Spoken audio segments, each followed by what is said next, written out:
There's only, including this one, 3 episodes of the series remaining. It's gone quick, hasn't it? Mm-hmm. Yeah, it has. Very quick. We have gone shorter, 10 episodes, but we're going to do more series, so that's... So we have a small... What sort of gap are we actually going to have? A month? 5 weeks. Better. Yeah. I think it's better than doing 15 and having 3 months off, innit? 2.5 months off.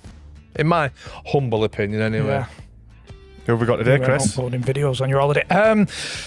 We have got Mr. Ian Taylor, Villa absolute legend. Another one who you can remember as a 15, 16-year-old watching every Saturday night for the match of the day. That era, innit, growing up. Yeah.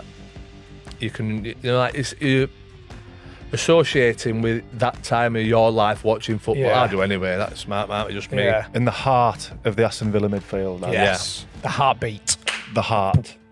Do you know what? And I won't spoil it too much, but he says it in there. I always got the impression that he was underrated, but he was always going to play. I always thought he's not doesn't stand out. He's not going to beat anybody, but he'll always play. And he actually says it in the thing. He doesn't try and replace us, but in 10 games, you know that there's only maybe going to be one where he's a 6, 5, 6. Mm-hmm. The rest of them, you're getting a 7 minimum. Yeah. Still looks fit, doesn't he, John? Oh, not half. Yeah. Blew your mind, didn't he? Yeah. How do you keep so fit? He just said I just go to the gym. So I might have to take a bit of advice off him. But another lovely fella. When you think about that Villa side as well, that under Gregory that were up there competing, and I think we talk about it, that he didn't get an England cap, but then the players he had to compete. Another era, he'd have got I got a couple. 30.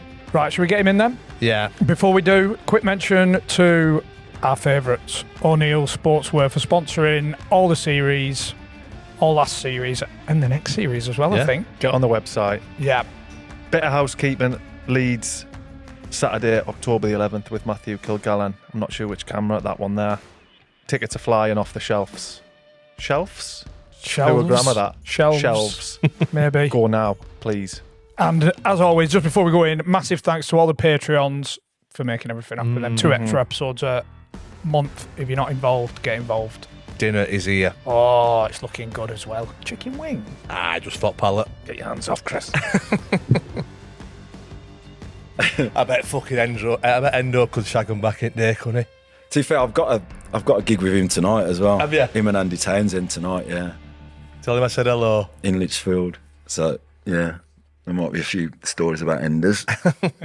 Pencil Dick.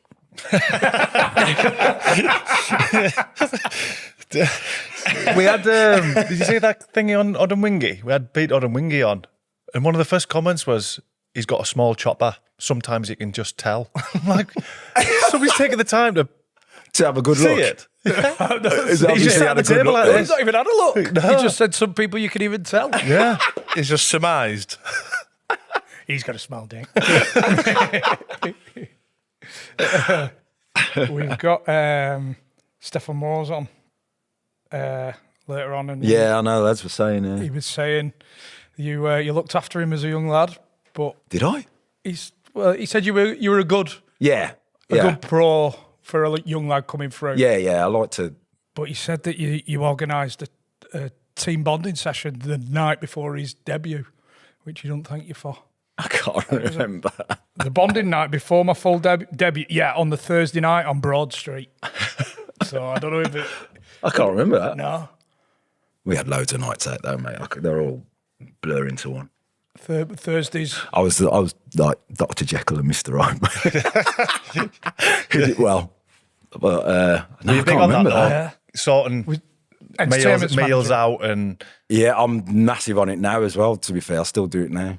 Sort of organised lads trips away and stuff. Yeah, I like organising a night out and stuff. The thing when I speak to people like younger kids now, and like obviously how us and you're probably even more like socialised and stuff like that, and they're like, how did they do it? But everyone were doing it, weren't they?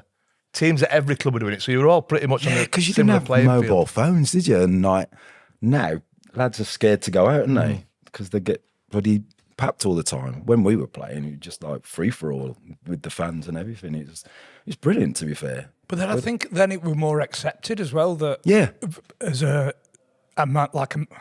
man's game where everybody bonded and it was all about team spirit. So it was kind of accepted, I suppose, if you're doing well. You can't say that these days, Chris. Man's game.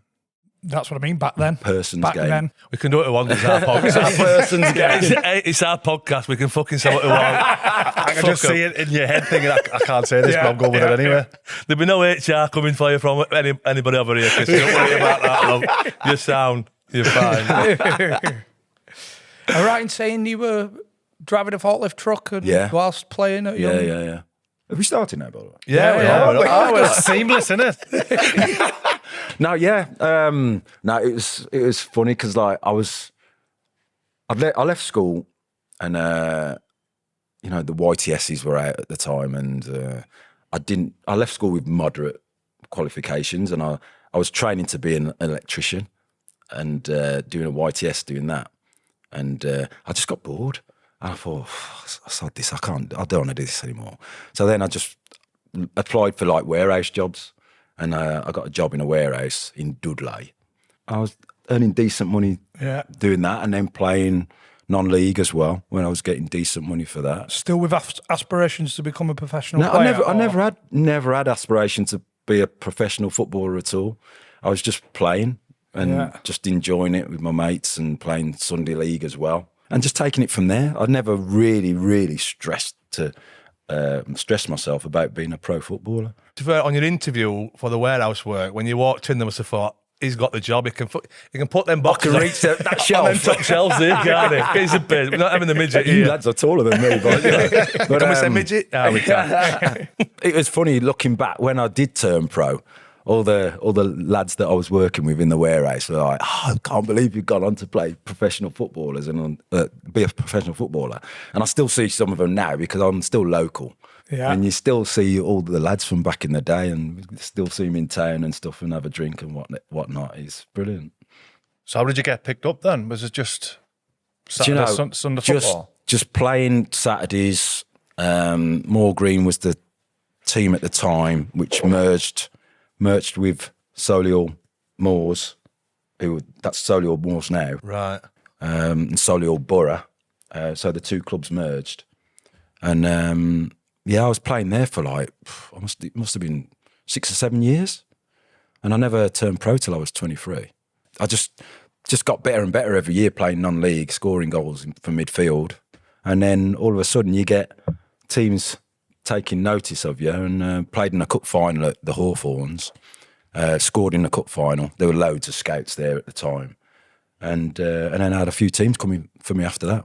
This might sound like a daft question, but was it a tough decision? You know, at that age? Yeah. Because you say you're earning decent money in your job. Yeah. Money, obviously, for playing as well. Yeah. You're enjoying it. You're 23. You think, am I going to risk it?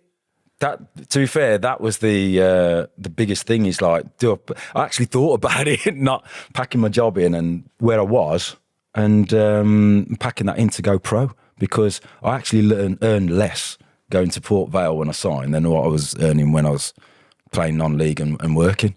But 23 is not young, is it? You know, if you were 18, 19, you think, it's a no-brainer. No, it's made of like Jamie Vardy and how he got into Ian Wright and all those guys. But I had the same kind of journey. Yeah. And but yeah, I took a wage cut to play pro football, which was nuts, really. Did you have kids or anything at 23? No, not then. Right, not then. So that's a factor in it. Yeah. No, I was single-ish. Single-ish. I'm going to write that one down. Single-ish. But no, I was enjoying myself, put it that way. You know, I chat with all my mates and that, and I said, if you got the chance to go pro, you gotta go and give it a go. So, and I had a choice of quite a few teams as well, to be fair. Notts County, who were in the top division at the time. Wolves came in for me, Leicester wanted me, and Port Vale. Port Vale were the lowest team at the time. And I just thought I'll go to Port Vale because I wanted to play straight, because I was 23. I wanted to play straight away. Didn't want to waste time in reserves, working my way into a team. But John Rudge, who was the manager at the time, he said to me, look, I want you to come in. Robbie Earle had just left to go to Wimbledon. and he wanted me as a replacement. So I just went straight in the team, which was brilliant. It's quite a brave, mature decision, that, because I think any lad who's playing non-league, they just want to go as high as they possibly can. And if team near the top comes in for I think anybody would do the same. Yeah, I back myself, Bernie. I back myself to go in, and I remember going the first few training sessions and thinking, well, there's quite a few non-league players that would be able to do this, you know. Because honestly, because the standard wasn't that much better. Yeah. And I knew loads of lads who were in the same, who had good jobs playing part-time, but didn't want to pack the jobs in to go and play pro at that level. But I just went for it, and it was the best decision I ever made, to be honest. So what league were Port Vale in? They were League 2 at the time. Right. League 2.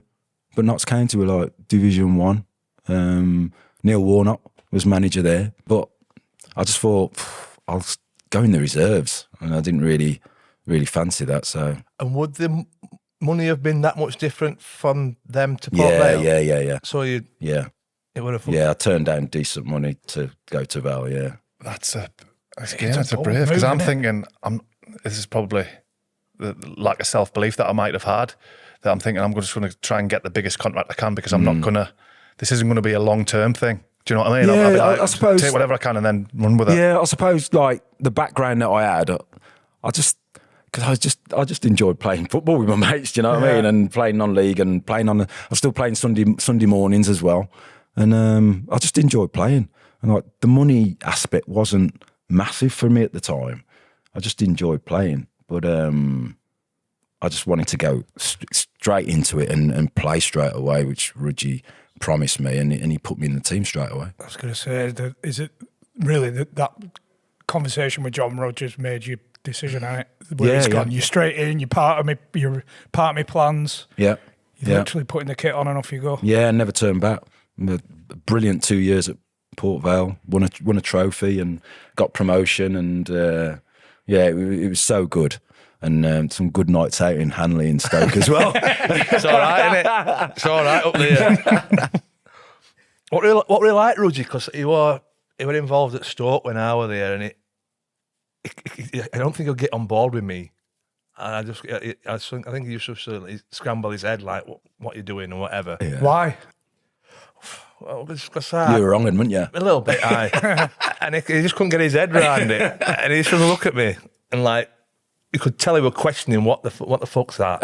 What's he doing? There were a few lads like that at Port Vale, to be fair. Yeah, there was a few lads like that at Port Vale, but he just sort of let it go. He just brushed it under the carpet. If they were performing well on a Saturday, then he just let it go. Do you know what I mean? I don't know, Peter Swan, who I used to play with, and he was just nuts, man, nuts, and liked a few drinks, liked a night out, but he's always up to no good in the dressing rooms. And we've had Swanee on. Have you? Yeah. Did he tell you a story about my car? I can't remember if he did. I don't think he did. I go to Port Vale, right? Initially, because the Port Vale was owned by a guy called Bill Bell, I think his name was, and he was a car salesman. And he owned a car dealership, and he owned Port Vale. So when I got there, the part of the deal was to give me a car, club car. Initially, I got a nice Montego. Remember them? And running up and down the M6 in my Montego. Then I did well. He says, right, we'll give you a new deal. You can have a new car. So I got a Rover 416. Beautiful. It was nice cream colour. Nice cream seats. It was nice. At the time, I was thinking, oh, this is brilliant. This is the bollocks. And got me a new car. A few weeks later, turn up for a game, and I don't know, have you been to Vale? The players' entrance is right in front of the car. The car park's right in front of the entrance, isn't it? So I parked my car right in front of the players' entrance. Played a game. I think we won, and then I come out after the game. Car's gone. I couldn't find my car, and I'm thinking, I'm sure I parked it here. And And I've gone back in the dressing rooms, and I thought Swanee straight away. He's moved my car and just hidden it. I was like, Swanee, have you put my car somewhere? He says, no. And he's half smiling, and I'm like, come on, mate, you've moved my car, ain't you? He said, no, I've not moved your car. And I've gone, some fucker had nicked my car. my brand new club car was nicked from right outside the flipping change rooms. You've never seen again. Oh, so it actually was nicked? It was nicked. Was there anybody on security? Was there any And that's it, stewards? mate. And that's it. And like to this day, the lads say that Bill Belt, he's took it back and claimed the insurance, hasn't he? Dodgy Bill. I was gutted, mate. My first proper club car, and it gets nicked from right outside the stadium. How long have you had it? I only had it a few weeks. I was gutted, mate. I can and then I imagine had to him go saying- back to the flipping crappy Montego that I had before. I can imagine you saying, just keep the Spurs. Just give him one key, you'll never know. I was gutted. I was devastated because, like, you know, when you just come out of non-league, getting a new car and this, that, and the other, I was devastated. I'm tipping inside. Yeah, it's got to be an inside job, innit? Yeah, definitely. Inside. What a big pitch at Port Vale, innit? Massive. Did it help you? That? Massive. It did help me, to Yeah. be fair, because I could get up and down, and yeah, it did help me. I loved it. Loved playing at Vale. The fans were good, and they still are now, to be fair. What was Robin van der Laan like back then? Look like tonight as well. Yeah. We had a good crew there, to be fair. Had he got his long hair then? Yeah, he did. Yeah. Yeah, he did. It was a little bit balding on the top. You know what I mean? A lot more when I played with him. Egg in the nest. But he was a proper ladies' boy. Was it? Yeah, I used to feed off his knockdowns. Was it a bit of an eye-opener then? Just going through them names, Actually, yeah. going into professional football, and then you've got all these that like a night out. Yeah, because you go into it thinking, yeah, they're going to be dead professional. They're going to, no drinkers and all that kind of stuff. But Jesus Christ, we had some great nights out. Hanley was unbelievable. But yeah, it was a bit of a baptism of fire, but I enjoyed it, mate. I can remember seeing Robin van der Laan. He'd come back after one summer very heavy, and he was on a bike in the washroom with a bin bag on. So the washroom's obviously 70 degrees or something like that. You have to dry the kit and that. Just absolutely lathered in sweat. And then he'd go and have a sandwich, bacon sandwich straight after that. It's probably not going to work for you, this. But a good lad. But they were good. They were good lads, though. Good lads to be in the team with, and we got success straight away, which was brilliant. 2 trips to Wembley in your first Yeah, year my as a first- professional player. Yeah, my first year. That drink, Yeah, like Roy the unbelievable. Rover stuff, innit? Yeah, I mean, to be fair, looking back, you'd have wanted it to be the opposite way round. We won the Auto Windscreens Cup, which is like I don't know what it's called now, No. but which was unbelievable. And like it was the week before we got in the playoffs against West Brom. We'd been in the top 2 all season, and then last couple of weeks we slipped into the bloody playoffs, and then we lost in the playoffs to West Brom, and we were devastated. But we still won the trophy that year. Yeah. But we went a week before the playoffs, loads of Port Vale's fans, they emptied the pockets going to that game, and then not so many went to the playoff final. But Swanee got sent off in the I think he did speak about that. in the first 20 minutes, and the game was over then, and they beat us 3-0. So, but we'd beaten them twice that season, West Brom, and then they beat us in the playoff final after a man being sent off, which was, we were devastated then as well. The first season, player of the year, was 19 goals in your first season. Are you thinking, I'm going to get a move at you? Do you know, I wasn't, to be fair. Not asked. I wasn't, I wouldn't say not asked, but I just thought, yeah, I've had a good first season and just wanted to kick on in the second year. And I did all right the second year as well. And again, you hear about teams coming to watch you and stuff. And you still got the eye of the teams that I turned down before I went to Port Vale. So, there's a few managers still had their eye on me, and Brian Little was one of those. But Sheffield Wednesday came in for me, and at the time they were like they were like top draw. You know, the David Hurst, Chris Woods, John Sheridan in the team. Chris Williams was there. Chris Waddle was there. It was a brilliant team. Mark Bright was there. I thought this is the time to go to the Premier League. Do you know what I mean? And I went up there. It's so daunting. It was unbelievable because walking into a dressing room with all those big names. But they were really good to me. Carlton Palmer had just left, so I was seen as his replacement. I was loads better than him, by the way. I bet fucking Carlton won't say that. He won't, and he wouldn't stop saying that either, would he? But I see CP now. You know, I've seen him loads since, and he said, "Yeah, you couldn't fill my boots yet." But no, he's a good lad. But I went there, and Trevor Francis was manager.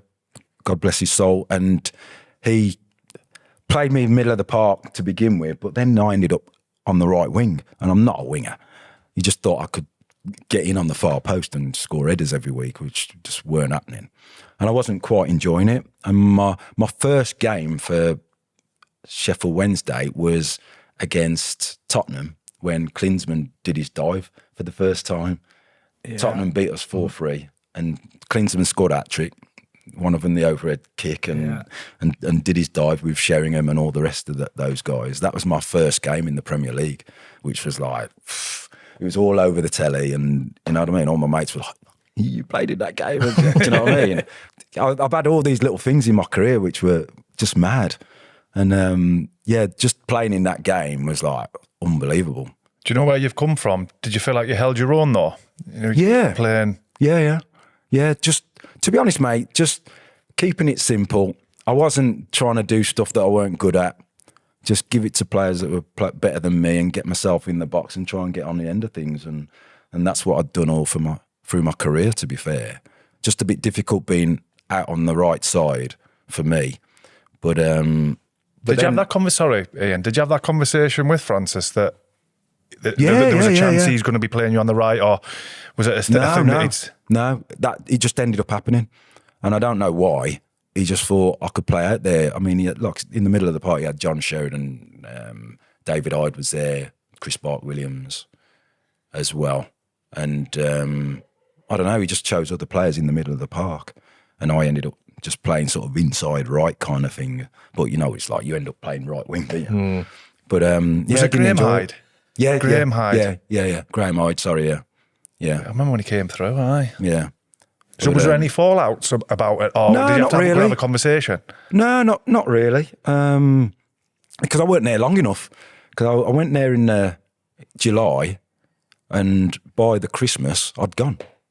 So I'd only played like a few months for Wednesday, and Villa came in for me because Brian Little had gone to Villa. He tried to sign me when he was at Leicester, and still had me in his thoughts. So I was his first signing when he went to Villa. So it was like hallelujah, because it's my team. Do you know what I mean? So I couldn't believe my luck, to be fair, mate. And bear in mind that they've only just signed you. Did they not stand in your way, Sheffield Wednesday? No, because they did a swap deal with Villa. Needed a striker. Guy Whittingham was at Villa. Brian Little must have approached Wednesday and said, "Look, you know, can we have Ian Taylor? We can give you Guy Whittingham," because they were after a striker Wednesday. So they saw it as a good deal. I didn't even worry about the money, mate. Just went there and said, "Just get me there." So. Did you manage to get up Ecclesall Road and that in Sheffield though, with Shez and whatever? Yes. Yeah. I thought you would. I thought you would have lock-ins, mate. Again, there was a proper drinking crew there as well. Bloody hell. I was thinking, is football like so this? that's in the Prem now, you're thinking, they even get pissed in the Prem. Regular. To be fair, I forgot to mention Des Walker as well, because Des was there as well. Des proper took me under his wing as well, and I ended up sharing a flat with Des. Yeah, I can't go into some of them stuff. Were you not singlish? I was singlish, mate. I was singlish. Oh, Des. No, we've had Brian on and John Gregory, so two of you all managers. Yeah. Got on well with all the managers I've had, to be fair. I've not had that many, but I think they're just like players who honest and worked hard, and I was one of those. So Did you have to sit down with Doug Ellis for your contract negotiations? yeah. Was he? Well, not to be fair, you just let my agent get on with that. But yeah, Doug drove a hard bargain. But he didn't have to. We didn't have to do that much negotiating when I went there because I just want to get through that door. Yeah. It was an easy decision to make. Did you hit the ground running? Yeah. Again, you know, I think my debut was against Arsenal at Highbury, and we drew 0-0 New Year's Day. I'll never forget that day. And then a few days later, midweek, we played Chelsea at home at Villa Park, and we won 3-0. And I scored him from the Holt end. It was like dream come true. So yeah. if that had been your last ever game, you'd have been sound with that. Yeah. Because honestly, mate, loads of fans ask me now, you know, what was the most significant or the best game you've ever played in, and that was the one because of the significance of it. Do you know what I mean? You know, I've played in finals and stuff, but that game, just being at Villa Park that night, you know, under the lights, all my mates there, my family there because of my first game there, and I score. It's like, it was nuts, absolutely nuts. And Did you used to go as a kid? Yeah. It's a funny thing is, you know, I was brought up in Birmingham City area, and there's always a group of us. There's some Blues, some Villa, and there were some weeks we'd go. Because those days you could get in at half time for free. So, Step over the gate. Just a few minutes after half time, they'd just open the gate. So we'd just go in. And there were some weeks when I'd gone to Birmingham, some weeks when I'd go to Villa. And I just chose Villa. And just used to do the same thing every week, obviously until I got playing. Yeah. But then just followed them from then. And that was it, really. Did Birmingham ever come in for you early doors? I had a trial. And Had you already picked by now? The trial was when I was at Moor Green. Yeah, I went there for a week. But you'd already picked Villa as your team? Yeah. Ooh. Yeah, I know. It's honestly, the career could have gone so much differently. But Terry Cooper was the manager, and I was there for a week, played a couple of friendlies, scored in a couple of friendlies, and at the end of the week he had me in the office. He said, "Look, you've done really well. We'd like to sign you." You know, in the back of your mind you're thinking, shit, how am I going to do this? At the time I thought, all right, it's professional football, isn't it? I'll have to consider it if the offer came in. And I never heard from him again. Never heard anything after that. Nothing at all. So he says that I want to sign you and then radio silence? Yeah, nothing. It was mad. It was mad. So I just went back to Moor Green and carried on playing for them. Do you think if it was the same scenario but with Villa, do you think you'd have been on the phone ringing it? Yeah, probably. Yeah. Probably. Yeah. I think I'm turning up at the ground. Camping outside. Just before I sign my contract. But yeah, never heard from him. You've gone on to do well. I bet he's looked and thought, oh, yeah. I probably shouldn't have done that. Or he's gone, oh shit, I was supposed to ring it. I recognise this. I lost your number titles. I've had a lot of problems with my CEO, but I've finally got you that contract sorted. Shit, I was supposed to ring him. But we talk loads about like the importance of like mentally, psychologically getting a good start, and you've done that at Villa. Did you get nervous walking in? Yeah, because honestly, mate, I thought at the time, because it was Brian Little's first signing, and Villa's a big club, so he's gone there. His first signing, Ian Taylor from Sheffield Wednesday, only been in the game 2.5 years, in the pro game 2.5 years. So all the Villa fans must be thinking, who's this? Do you know what I mean? Nobody would have known anything about me or who I was. And so I'm walking in there thinking, I've got to do something here. Do you know what I mean? Yeah. Because they're all thinking, first signing, what the... So, yeah, and it was just great that I was in the team. All I wanted to do was just work my nuts off and just show them that I fancied it. But then to score on my own debut, it's like the pressure was just so off me. It was unreal. And then everybody finds out you're a Villa fan and this, that and the other. And then it just all came together. It's a good job they didn't find out you're still waiting on a contract from Birmingham. things might have been a bit different. It's only recently I've actually let that out the bag. But now it's just, everything's, my career's pretty much sort of, everything kind of fell into place, which is like, it's been so good. Do you think you get a bit more leeway from the fans and stuff if you're one of their own? Yeah, for sure. I think for shorts, but I think local lads are scapegoats, when things aren't going well. Yeah. I think a lot of the young lads, local lads, get it in the neck. They're the first ones. Yeah. I don't know what you think. In many bands, they are, even Villa lads. Are you talking from experience at Sunderland? Yeah, at Sunderland it was like that. Yeah. A lot of the young lads who were good players, they just seem to get it in the neck. But yeah, I suppose it depends what kind of player you are. I mean, John McGinn, our players at the minute, can't do anything wrong because he's just a workhorse. Do you know what I mean? Fans love players who just work hard and give 100%. Doesn't matter whether you're shit or not. Yeah. But if you're giving everything, then they'll forgive you. But and I was one of those players.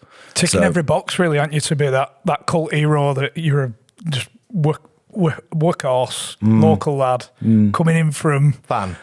Yeah, coming in from outside the game as lower leagues, working through. Yeah. It's the kind of player everyone loves. Yeah, and honestly, I wouldn't change it for anything because the way I came through and all that kind of stuff. Maybe you'd like to have done it a little bit earlier, but no, it gave me a good grounding, mate. Honestly, gave me a good grounding.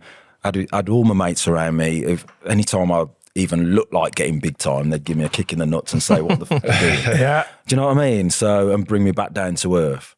Yeah, did it happen a few times? That.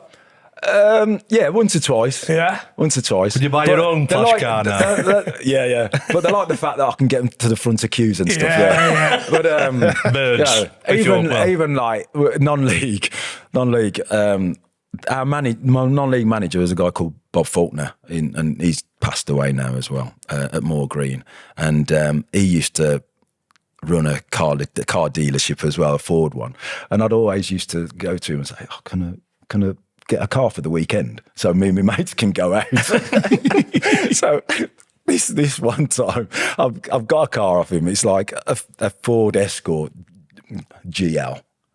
The bollocks. Yeah. It was at the time, and he's let me have it for the weekend. So me and my mates have come and we've all got in the car. We always used to travel to different places up and down the country because like there were times when I didn't want to go out in Birmingham because everybody see what you're doing and stuff.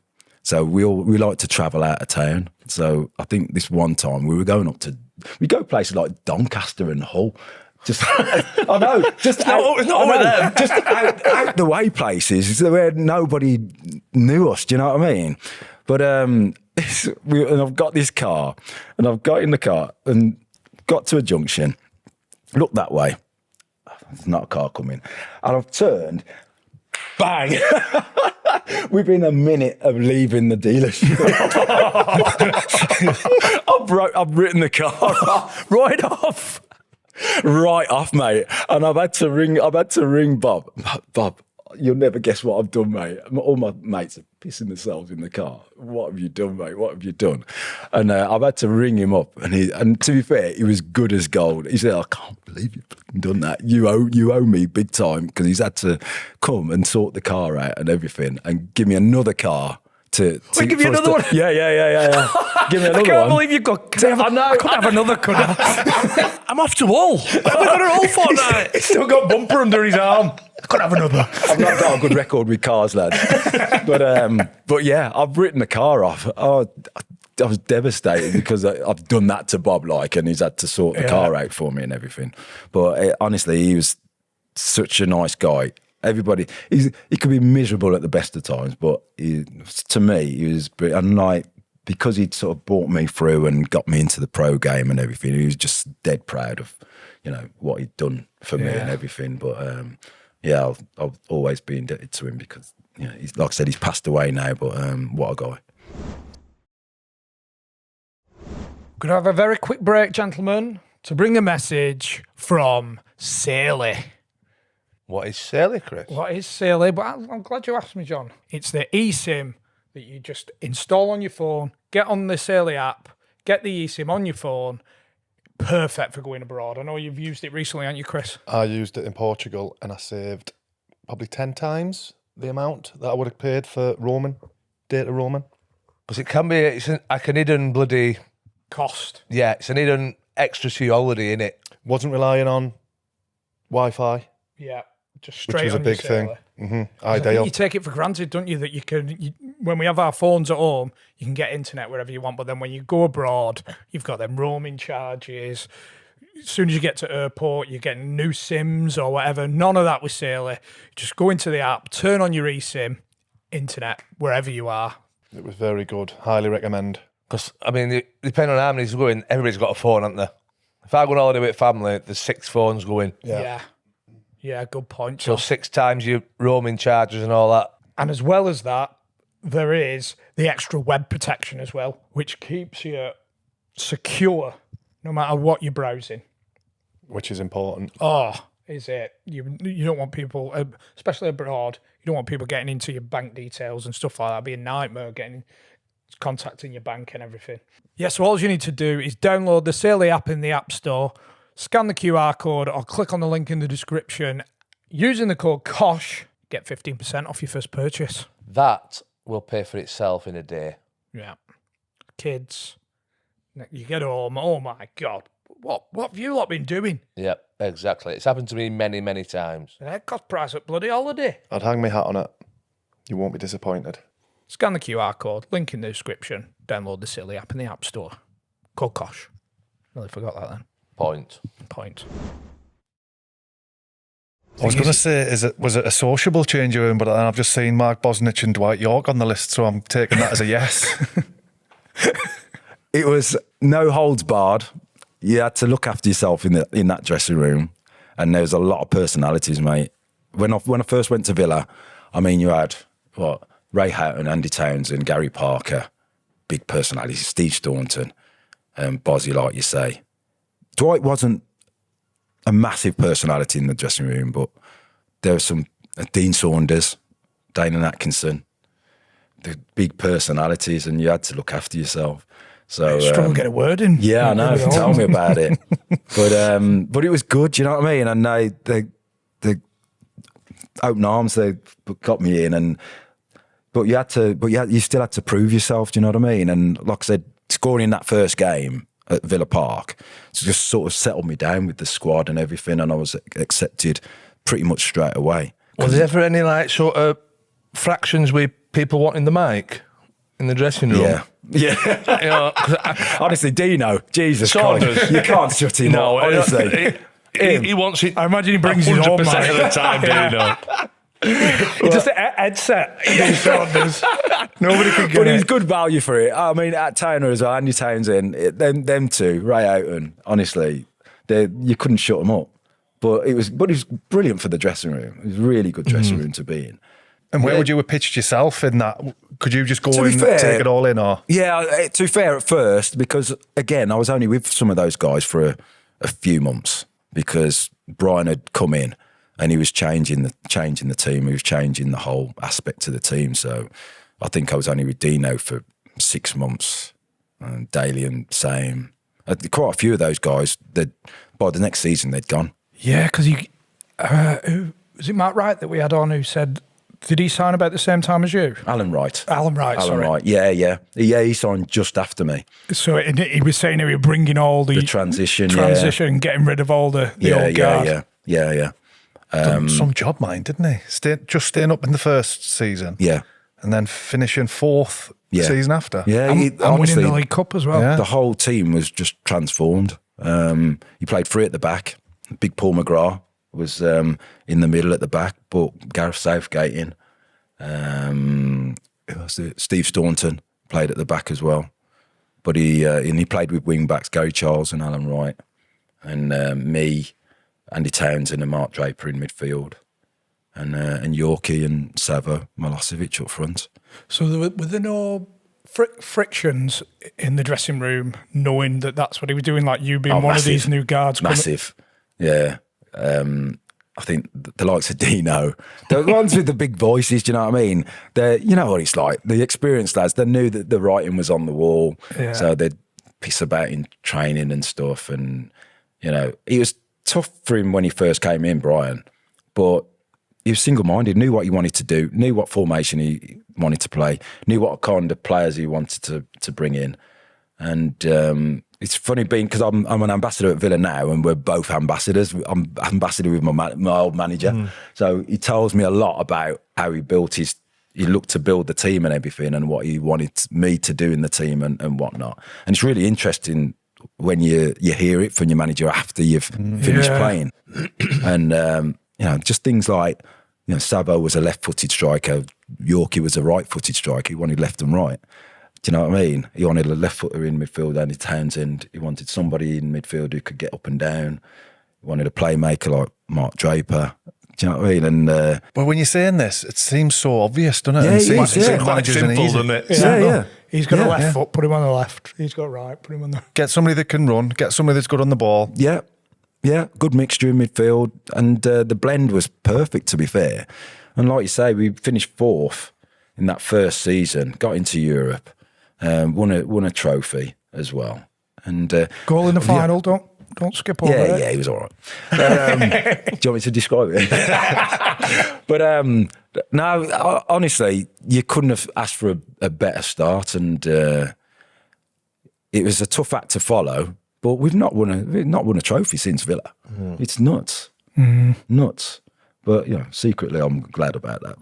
But no, the Villa career was something else, because we got to finals, we won trophies, and people still talk about those things now. Do you know what I mean? We got to FA Cup final with Chelsea that we should have won in 2000, and because we had the team to win it. That's probably my only regret in my Villa career, really, is that we should have won that final, really. Who was manager then? John Gregory. Yeah. Should know that, Chris. We've had him on. I know. He must have spoken about that. And it's written down. Yeah, I think. Yeah, he must have spoken about that. Just trying to keep the conversation flowing. Because I remember I got injured in the semi-final. You probably need to get Alan Thompson on here to describe this, because he proper kicked off because he'd been playing when I got injured, and then when I got fit for the final. And Grego played me in the final, and Tomo kicked off, and he smashed his dressing room, his hotel room up, because he was fuming that Grego had left him out of the team to put me in. And did that cause tension personally? Not personally. Because you can't blame the player, but at the same time... I think the hotel manager were quite pissed off. Yeah. And I think because I just started seeing my present missus then, and she's told me that his missus kicked off with her. So it did cause a bit of personal tension. Yeah. But I think he's got your missus in air. To be fair, I think he's put it in his book, I think. But he wouldn't have told us about it. I've not read it. But yeah, it did cause a bit of tension. But I wasn't aware of that, to be fair. I was just concentrating on just getting fit for the final. But like I said, we lost. Can't be many better shaggers than Dwight. Mate, I don't know how he did it though. He's not the best looking, is he? Let's be honest. And he doesn't talk much. I know people in glass houses and that, but he's not the best looking Dwight, is he? Mate, somehow he had the knack, honestly. He's gift of the gab. But yeah, there was a few times we went out together, and you're like, bloody hell, he's done it again. being Dwight Yorke out. But I don't know whether you remember, there was a time when him and Bozzy got caught. Then the front page of the Sun, they got caught in women's clothes, and they pulled a couple of girls and went back to Dwight's. I was out with him that night, and they come to Tales, we're going back to Dwight's. You coming? I says, nah, I'm going to go home. What a good decision. I know, tell me about it, because I'd have been on the front page of the Sun. Dressed in Mary Poppins. I think you look good, a pair of heels. Because I don't know, he had security cameras at his house, and I think the cleaner had nicked his tape. Right. And there was a tape of him and these girls at their house, and it got into the Sun newspaper. And there's pictures of him on this video in Dwight's house, and they were trying on the girls' clothes and everything, and they were caught. And like, I could have been there. Yeah, I could have been there. But And I were said, you not Singlish at the time? I think I was Singlish at the time. Oh, that's all right. I was Singlish at the time. They're about to be big old girls for me to get the clothes on, weren't they? probably not the type that Dwight used to take back.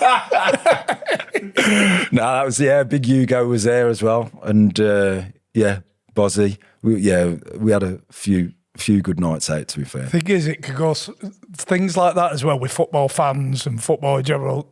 Like, it's something you're doing, it bit of a crack at the end of a night. There's some women clothes, you chuck them on for a bit of a laugh at it. But then in the stands, but they're cross dressers. They're That one picture you've done, haven't you? Wrong uns, them too. Will they have been with Jordan at that point? Do you know, I can't remember, but we were thinking, how the hell's he pulled her? Fucking have you seen it now? Jesus Christ. No comment. Again, people in No glass comment.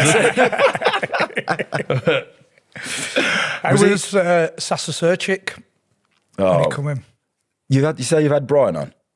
Yeah. Brian Little? Yeah. Did he tell you a story about Sasa having his teeth and his nose done Yeah. in the middle of the season and saying, I'm going to be missing for a few weeks? He said, why? He says, I'm going to have my nose done. So he buggered off out down to London. He's come back with new nose. So how long And he off- couldn't play for a while. For how long was he out for? It was a good few weeks. Few weeks? Yeah. You've been out for a couple of Gaffer months. was fuming. Gaffer was fuming. I know, because we'd have knocked his teeth out for him, I'll tell you that. But yeah, he couldn't believe it. I bet he was frustrating to play with. He Did was it just- actually, because he was, do you know, because I think it was in the middle of the crossover when Brian left and when Grego came in, that Saša came in. I think he signed him to come in as a kind of replacement for me, or a bit of an upgrade. But we were totally different types of players, because he liked to dribble past people, and he was really good technically, to be fair. And but he came to Birmingham, and it was like he won the lottery, because all of a sudden he's coming in designer clothes. Do you know what I mean? Bought a brand new Lamborghini or whatever it was, and it just all went to his head. And he's off down London on nights out, and do you know what I mean? And he just went off piste. And just weren't the same player. If you know, from your point of view, bear in mind you've just said that you feel like he's been brought in to replace you. Were you half like just letting him crack on and go on? You know, Yeah. Do you want to be a dick? Yeah, dig your own grave kind of thing. Yeah. Which you've got to look get after on yourself. with. Yeah, just get on with my game and just carry on. And because there were times when, I mean, even the likes of Lee Hendry, he sort of came. He was a young player, came into the squad, and there was a time when he started playing instead of myself, and you know the team was mixed about a little bit. But I always ended up being back in the team because they needed something else. Do you know what I mean? And but I still had to keep my head and not be pissed off, and I wasn't one for going knocking on the manager's door and all that kind of stuff. I just got on with it, mate, and it just ended up getting back in the team. I think with the type of player you were as well, you were just like a 7.5 out of 10 every week. And that's what managers love, isn't it? Yeah, So I don't mean that in a disrespectful way. I know what you're saying. You know that if you put you in, you know exactly what you're going to get. Exactly, yeah, exactly. And I always just gave 100%. You know, you can be. I could be shit some weeks, but as long as I was tackling, Still running about, tackling or weren't you? elbowing someone in the face, you know, you got away with it really. So You mentioned your first goal. What other game would you put up there as your favourite game for Villa? oh, there was a spell in like I think 99, 2000. Well, I just couldn't stop scoring, and when we were playing in Europe and all that kind of stuff. Some great European games. I was scoring virtually every European game. The European nights at Villa Park were just something else. And 97, 98. yeah, I was always scoring against West Ham for some reason. And we played a game in the League Cup at West Ham, and it was live on Sky. And I scored a couple of goals, and I was just right at the top of my game.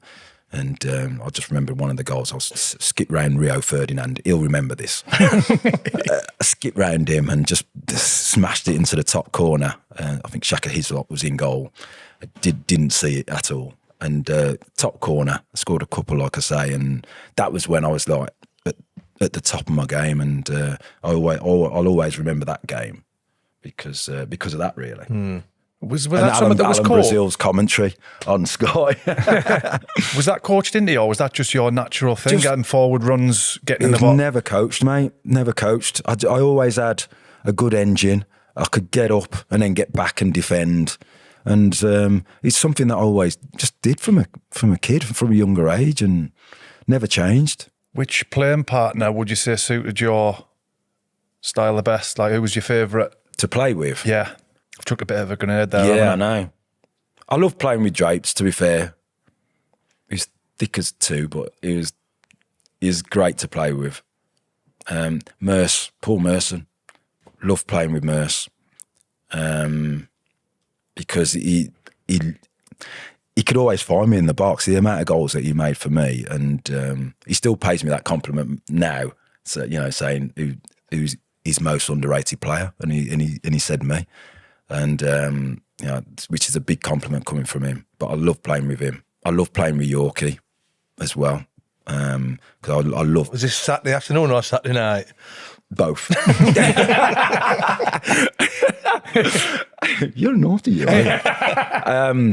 But yeah, because I loved being able to play off centre forwards who could hold it up, and you know, and you could make your runs off them. And Yorke, people ask me who the best player I've ever played with, and I'd say Dwight Yorke all day long.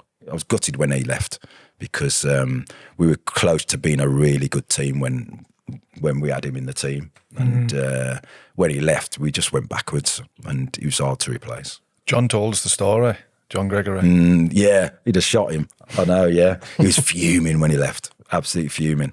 You couldn't blame him because Man U were the biggest team at the time, and he went on to win the bleeding treble. Do you know what I mean? So you couldn't blame him, but it was frustrating for the lads who were there, and because, like I said, we'd come so close. We were getting so close to being a really good team. We were only a couple of players away from being a top team. But then, you know, we always had our best players picked away from us. Yeah. And did Villa have to sell? Yeah, do you know, it's a bit like the Isak thing at the minute. Everyone's saying that, players have started to, you know, show player power. It's been happening since. It's always happened. Yeah. Do you know what I mean? Yorke would have gone to the manager and said, I want to go. Do you know what I mean? Even though he's under contract. But, you know, when the likes of Man U at the time come calling, then they're going to go, aren't they? And it's the same now. Plus, you've got a new pool of birds, haven't you? Well, Manchester was up there, wasn't he? You've done your Birmingham crew. Yeah. You've got your Manchester mob now. You touch snow. The untouched snow. You're single, not single-ish when you go to a new city, aren't you? I should know this because we've had him on. Who did he replace Yorke with? That wasn't Balaban, was it? Stan Collymore. So you're looking on paper, you're thinking that's a good. But he did buy Stan to play with Dwight, to be fair, because I think he wanted to try and play with three up top, but it didn't quite work. I remember him trying it during pre-season. We went to America and stuff when he signed Stan, and it didn't quite work. And then Yorke left, and then Stan became the main striker. But Stan, honestly, so talented. But at the time, you know, it's well documented. He had his troubles and whatnot. But you didn't realise at the time what he was going through. It's only after when he's talked about it. And could you reflect back on that time after what he spoke about? Yeah, you could see that stuff just wasn't right. Yeah, there's Stan liked a night out as well. Look at everybody. You can tell by the smile, but I can't tell you half of them. Aston Villa were 1830 club, weren't they? But no, I got on with Stan all right, to be fair. A lot didn't though, did they? Yeah, I know. A lot didn't. But I think it's probably the Brummie thing and us being local lads. And I still speak to Stan now, to be fair. And but yeah, we always got on. Yeah, me, him and Lee Hendry. Probably the local lad thing. You must have a few stories on Endo. Ender's, Probably, yeah. He missed a few flights when we were sort of away and stuff on lads' trips at the end of the season. But no, Enders was a great lad, to be fair. And another one who had his fittest man ever. Frustrating for us unfit. Mate, honestly, he could drink like nobody's business and then just run like normal the next day. He was a freak. How were you? Freak. How were you after a night out? Could you train? Yeah. Not so many forward runs. Some of your best training sessions were when you were pissed, to be fair. But yeah, I could get through them, mate. I could get through them. I didn't shirk training or bloody cheat in training. You know, like to Gabby, who has admitted that he cheated in training. At Bungalow. Eh? Yeah. At Bungalow. Yeah. And like I said, some of your best training sessions were when you had a night out the night before. I've heard them talking about, it might have been Lee Hendry, about when they're on the drink in London one time. I can't remember the end of the story or who was manager, but they got into bother because somebody had grassed them up to the manager. It might have been Graham Taylor, actually. I don't know if you were there. There was Crouch, Hendry. It might have been me that grassed on him. No. I not invited you. I can't remember it, man. Yeah, I know. Yeah, Crouchy used to. Cause I played with Crouchy for a short spell, and another lad who got a raw deal. Good player, really good player. Just Villa, I think, just came a bit too early for him. But yeah, him and Enders and I think Gareth Barry as well, who was a dark horse as well, by the way. And yeah, they liked to night out in London. I didn't really go out in London that much.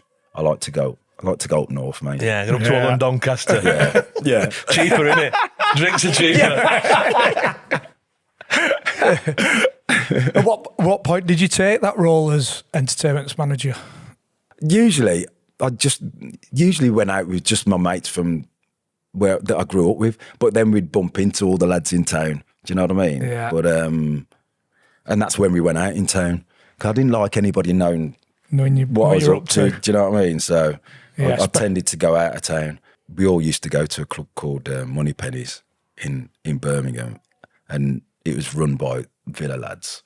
And mate, honestly, when we'd won on a Saturday, it was like the red carpet was rolled out for you in this club. It was so good.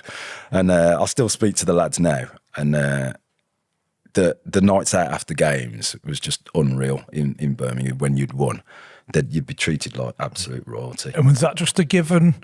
Like how many of the lads would be like, if you've won, you've just come off 1-0, whatever.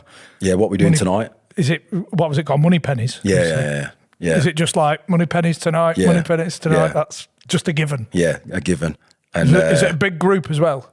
Yeah, it's quite a big. Yeah, because then we had all the lads we had like Gary Charles and Tommy Johnson. Franz Carr was one of them. So they were the Nottingham bunch, and then I started to go out in Nottingham with them as well, and away from Brum, and that's how I ended up meeting my missus that I got now, is because I used to go to Nottingham. See them trips away. I know, mate. I know. I know. So I used to join that crew and go out in Nottingham and Derby and up that way as well. Mark Draper as well, and we had such a good laugh. And that crew became the new bunch in the dressing room. The banter in the dressing room was just unreal.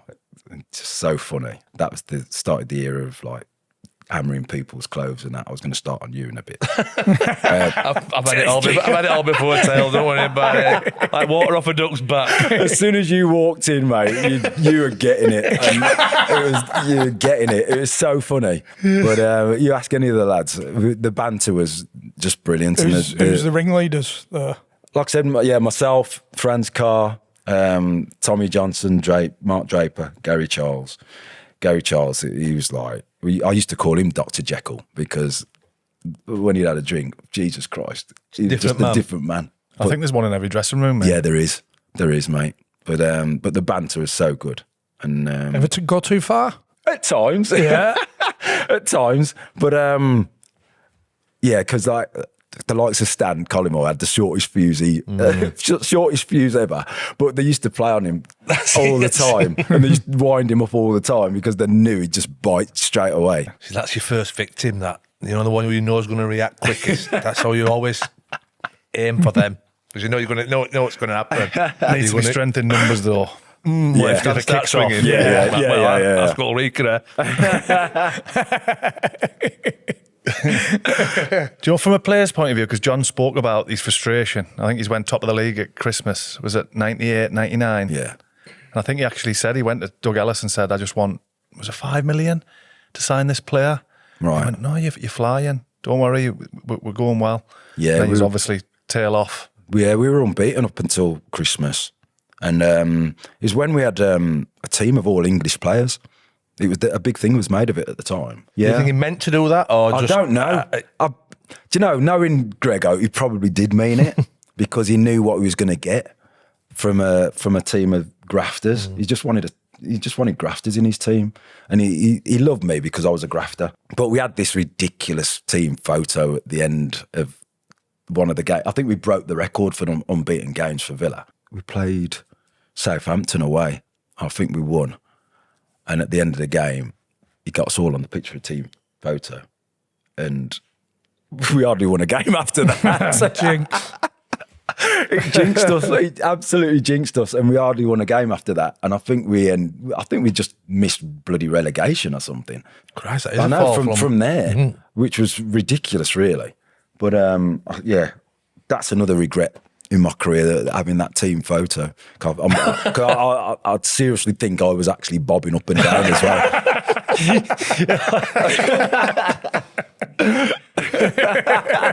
Like we'd won the bloody league or something. What was Southgate like in the dressing room? Do you know, Gareth, right, he's such a top guy. In the dressing room, he was dry as hell, loved to laugh, loved to joke. And he's not as straight-laced as everybody thinks he. Oh, actually, I'm glad you've said that. Do you know what I mean? Yeah. He's a good lad, mate. He's a good lad. Good banter in the dressing room. Him and Bozzy got on really well. And That's an unlikely duo. yeah, I know, which is mad. I know. Surely there are no videos there, surely. You wouldn't think that, would you? I bet he won't share a bag of cocaine with him. With fucking size of fucking Gareth's nose. Oh, fucking hell, Gaz! You just done me fucking 200 quid for that in one snow, you bastard! We did call him the horse, to be fair. But honestly, yeah, it's a weird one. They got on really, really well and went out with each other. It's mad. But honestly, he's a top guy, and I still speak to Gareth now. He's done me loads of favours, sort of off the pitch and whatnot, when he hasn't had to. And all the England thing with him, I was thinking, nobody knows what this guy's really like, and he's getting hammered, and I was like, I just don't get it. From a personal point of view, top guy, mate. Top guy. See, his best mate's Woody, isn't he? Yeah. Andy Woodman, who we've had on. And he's a fucking lunatic, so he must just like surround himself with lunatics. Yeah. Because he doesn't look so bad then, does he? Yeah. I just get the impression that he's one of them who'll sit quite quiet in the dressing room and just go, Yeah. drop an hand grenade and then not say another word for next time. Definitely. Spot on there, mate. Spot on. And he'd only say one sentence and he'd just cut him dead. Yeah, he's top guy.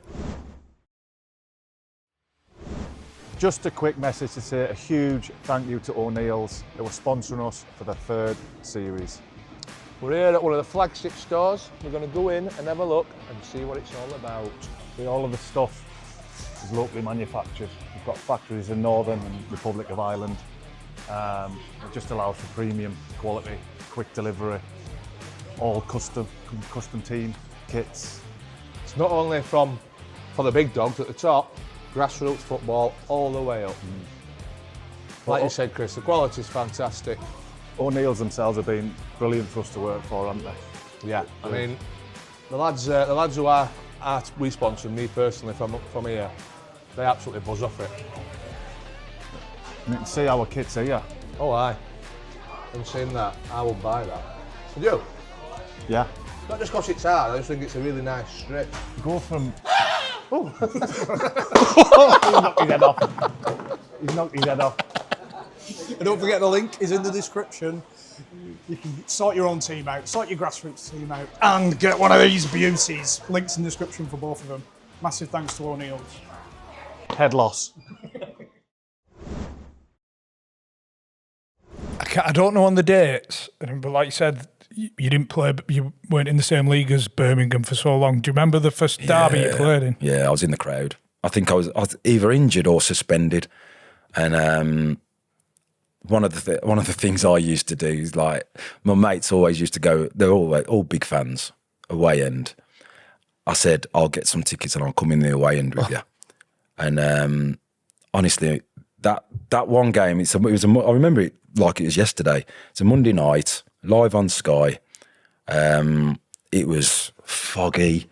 It was a horrible feeling night. And I just remember going with my mates, and it was kicking off everywhere because the Blues hadn't played us for ages. And we were walking through this. We had to park probably 2 miles away. And we were walking through the streets. My phone was going every 2 minutes. Tells, don't walk this way, go this way. Don't walk that way, go this way. We were literally having a guided tour of which way to walk so we don't get beaten up. And so we're walking. I remember I went with my brother and a few other mates. Have you gone cap, hood? Yeah, the whole lot, yeah. Whole lot. Your tailor on the back. But yeah, and we've got there, and mate, it was so moody, it was unreal. And I've never been to a game like it. Yeah, it was the Enkelman one, wasn't it, when it went Undr's foot. Oh, the throw-in? Yeah. Oh. Yeah. We couldn't believe what we were watching. And he got that in his locker as well, Enkelman, or were he Not normally really. I just think the game got to him. Those days going to Blues, the atmosphere was unreal. And if you couldn't handle it, you were dead. And Enkelman just couldn't handle it. And I just remember, yeah, it's 3-0, wasn't it? 3-0.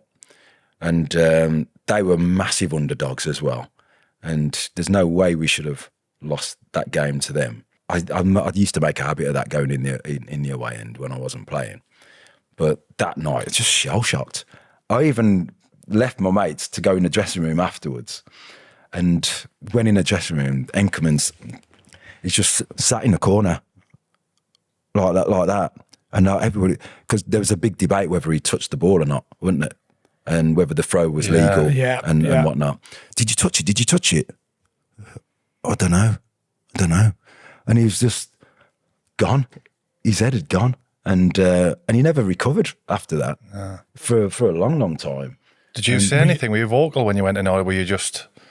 I was just in as much shock as everyone. I just wanted to know what happened to him. Do you know what I mean? Because we literally got bullied that night by them, and they were nowhere near us talent-wise, but they just bullied us. How did you get in dressing room? Did you have to make a phone call, or did you literally No, it was just mad because them days you could just up to security, they knew who you was and just let you in, and I just got in the dressing room somehow. But I said, did you touch it? I don't know. You must know you fucking touched it. And he said, I just, and he's white as a sheet, honestly. And for them to beat us at that time, it was just unheard of. And they've been living of it ever since. Yeah, and then they did it again to us at Villa Park not long after that, with Dion getting sent off for headbutting Robbie Savage. Is that when he butted Do you know what I mean? And they just had the hex over us for a bit. Yeah, it's just horrible losing to them. I'm assuming you, with Enkelman, you backed off him and let him build his confidence back up. Yeah, you had to. I had to. Nobody called him polo foot or anything. No. No. I think maybe a few other things, mate. But polo foot.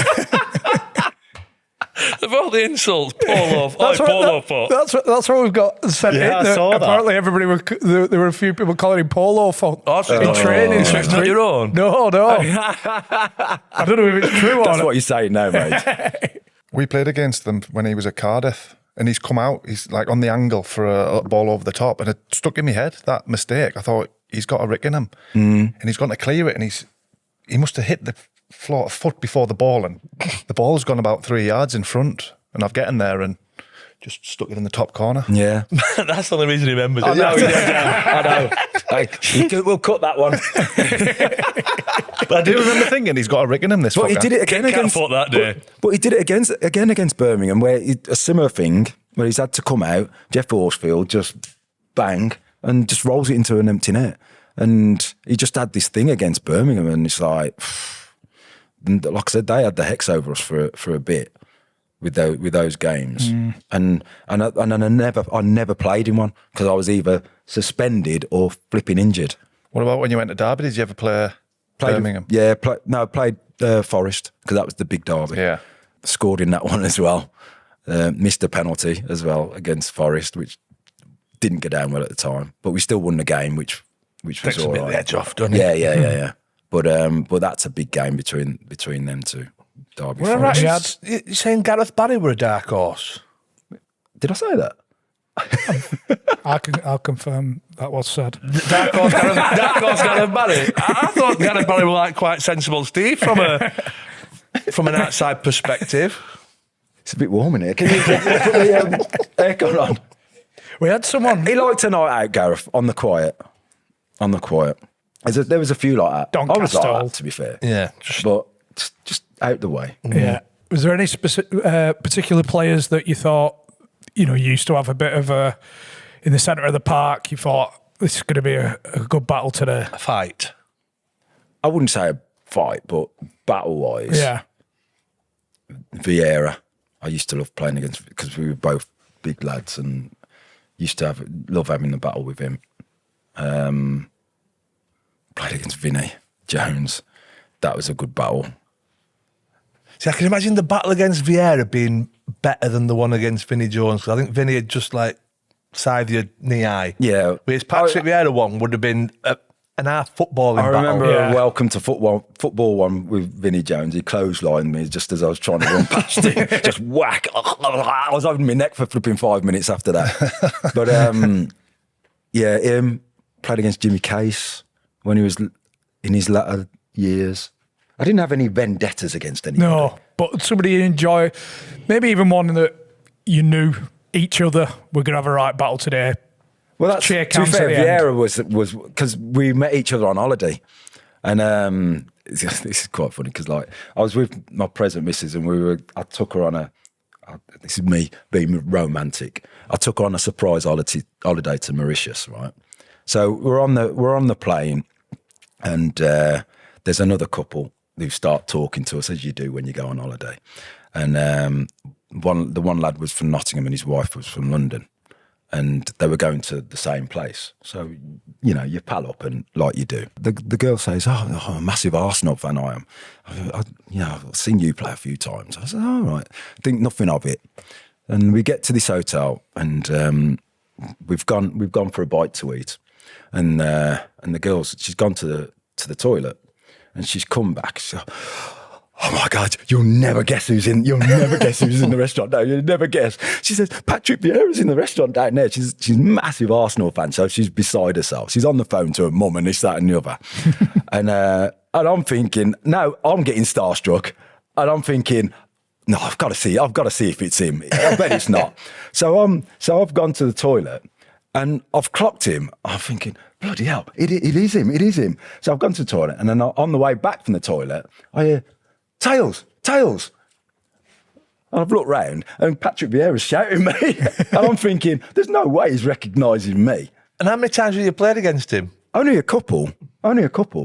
And so he's recognising Thing me. is on the there way as well, back. you've seen him, but now you've got to pretend that you've not seen him know, because yeah. he's called you. Oh, Patrick! What are you doing here? What are you doing here? And he's with his missus. And, and then he says, "Oh, who are you here with?" I says, "Oh, we're with another couple. I'm with my girlfriend." And at the time, and he says, "Oh," I says, "Come and join us if you want." So he's come and joined this couple that we're with. They're sat there beside themselves thinking, we're with Patrick Vieira. They've forgotten all about me now. Patrick Vieira, and it ended up the lad ended up being best man at Patrick Vieira's wedding. forgot about me. Did you get an invite? That is mental. They became best mates. It weren't one of them And he ended hotels up- where I know. adults only, pineapple on table. I know. I was like, and they were ringing us up saying, "Oh, we've just been invited on a private jet with Patrick. That we're going to flipping Cannes or wherever it is they're going." And we're like, "Oh, cheers, thanks for that."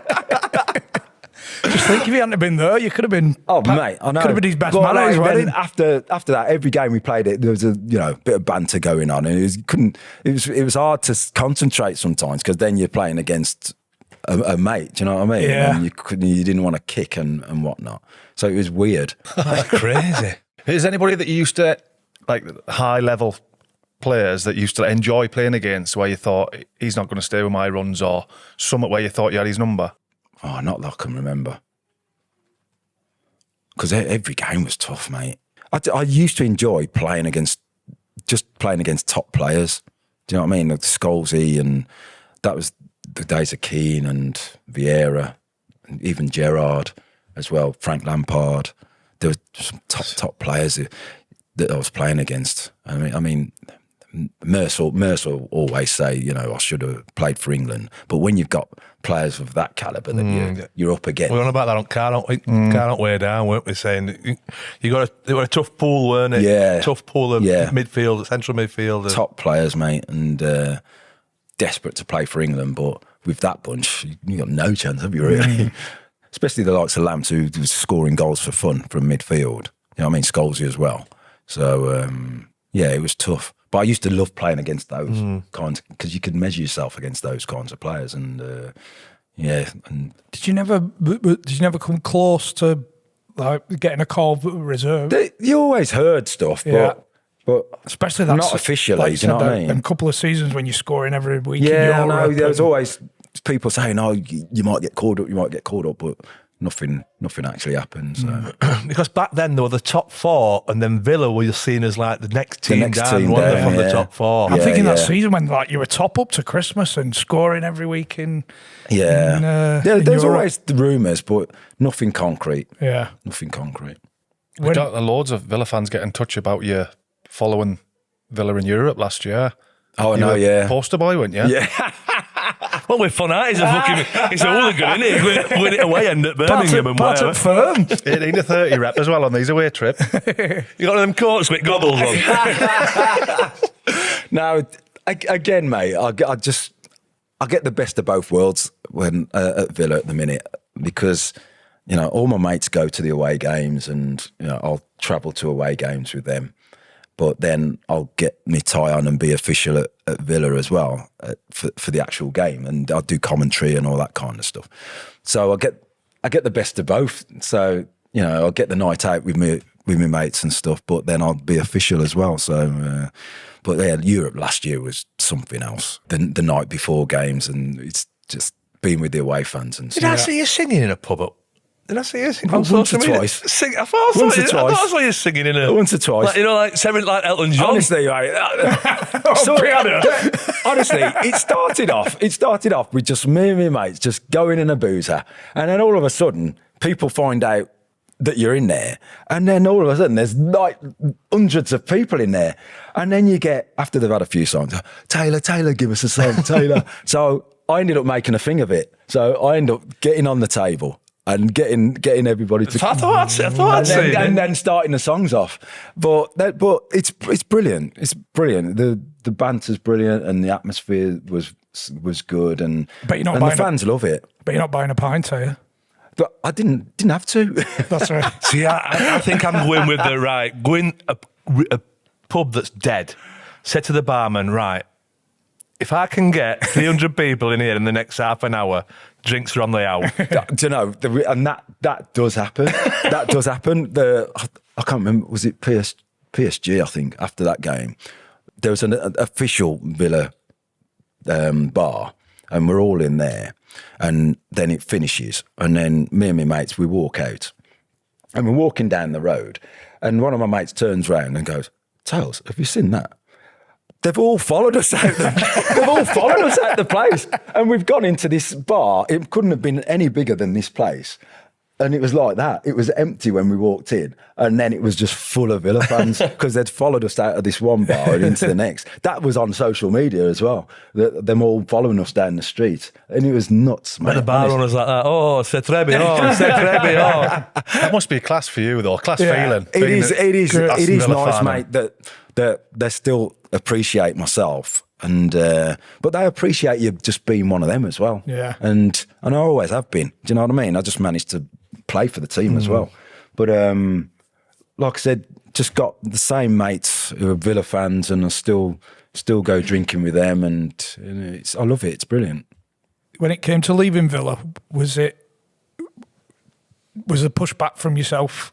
I remember us. We played. It was Sunderland, our last game at home, and I think we played Leeds away the week before, and we were in the hotel the night before the Leeds game, and Graham Taylor said, "Oh, Doug wants to have a chat with you."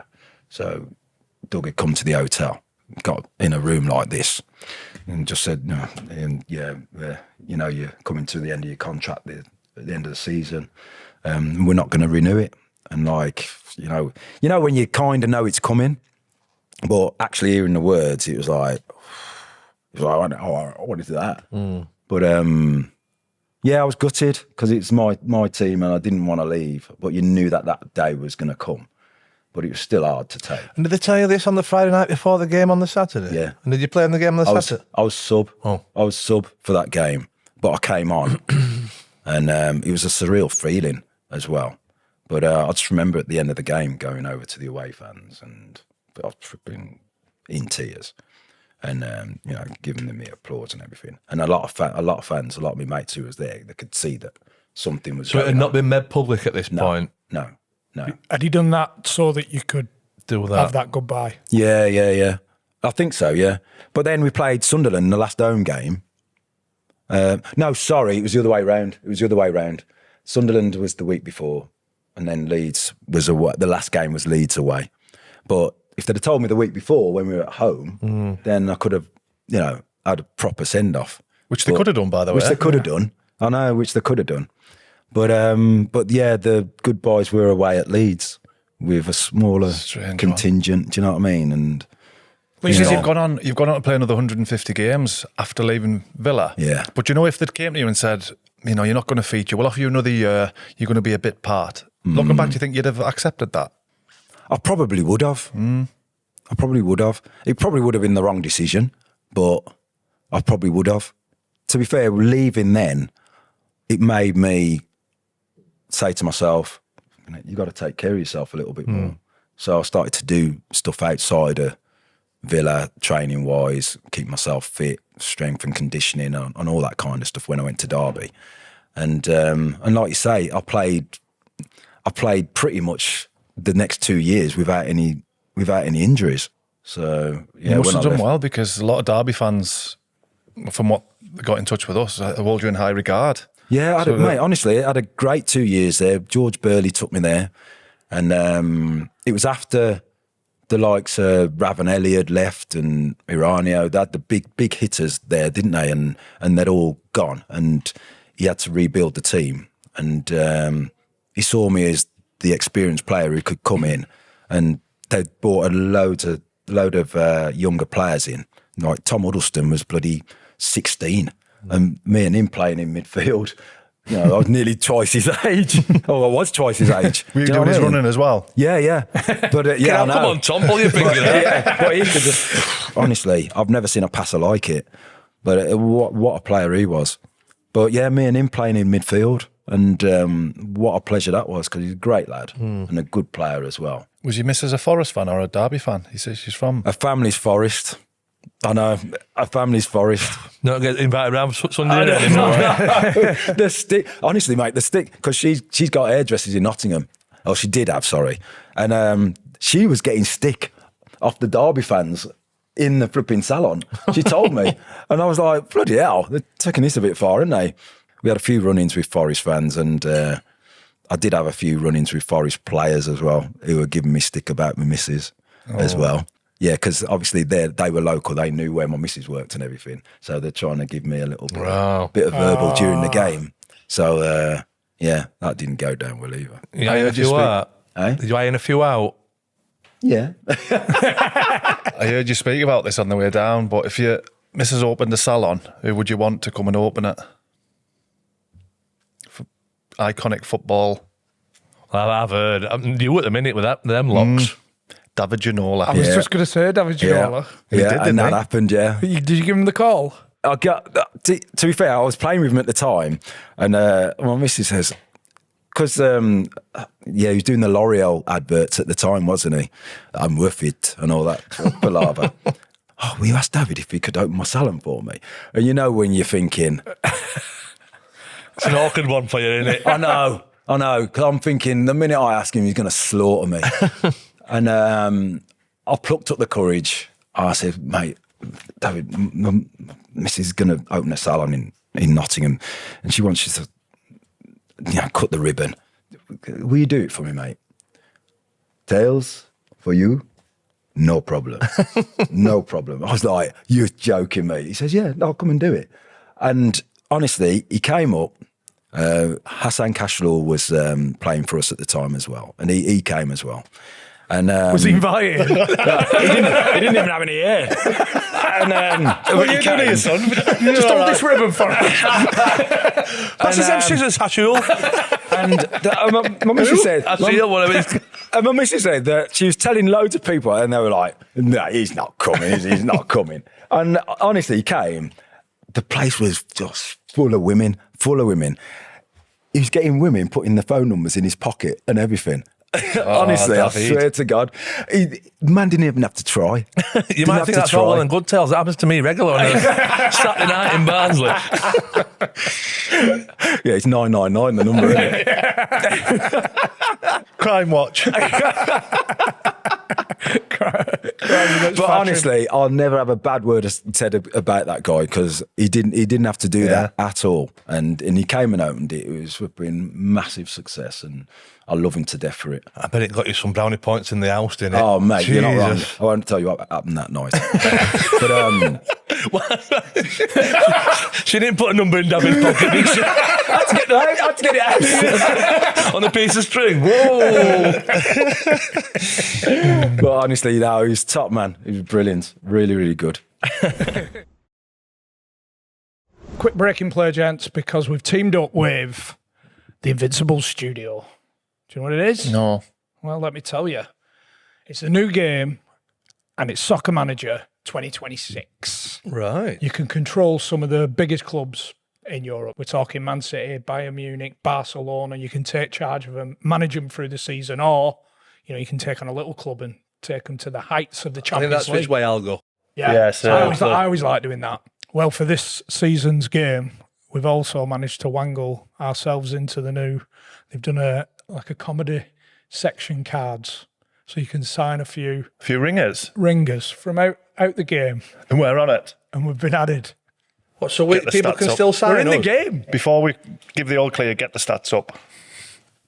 We've got some stats here. John, Yeah. 6'3". No, 6'4". All right, right-footed, Yeah, but can use my left. striker, Yes. Can play centre half. age 43, Yes.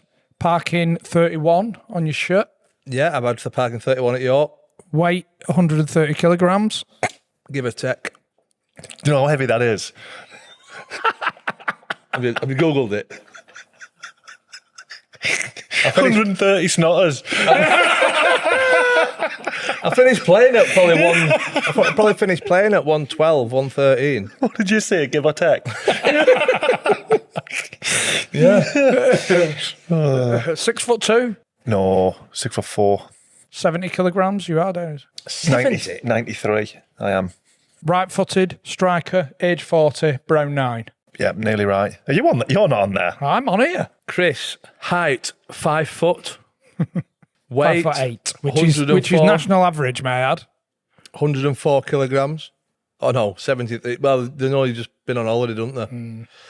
Preferred foot, so they don't even think you've got a good foot. Right. Yeah, right, with stronger foot.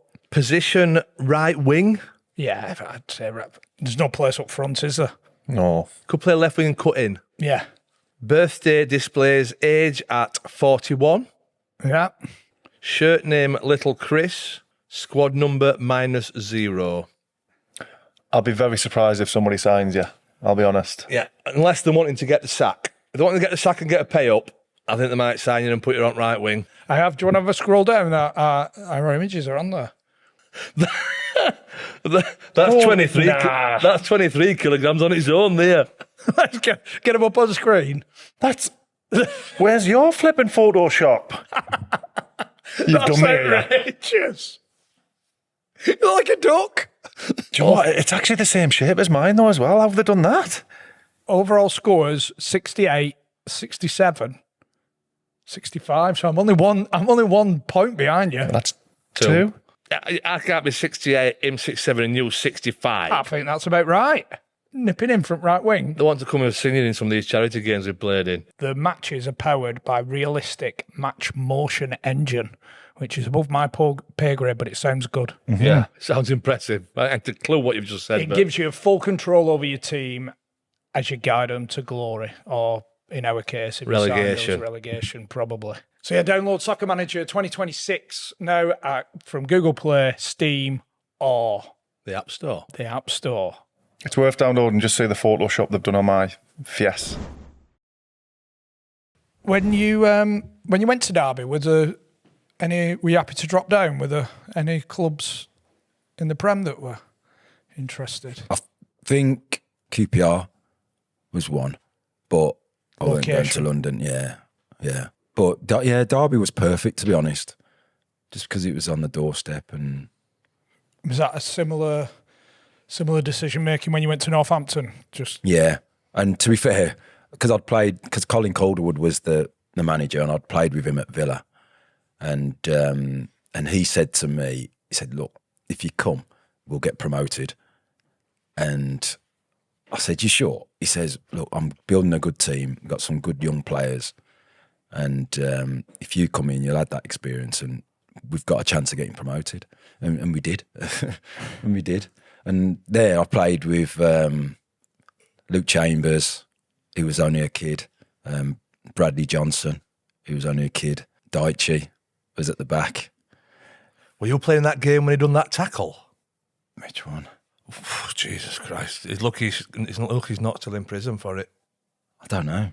There were a tackle for Northampton, Sean Dyche, and it's one of the worst you've ever seen.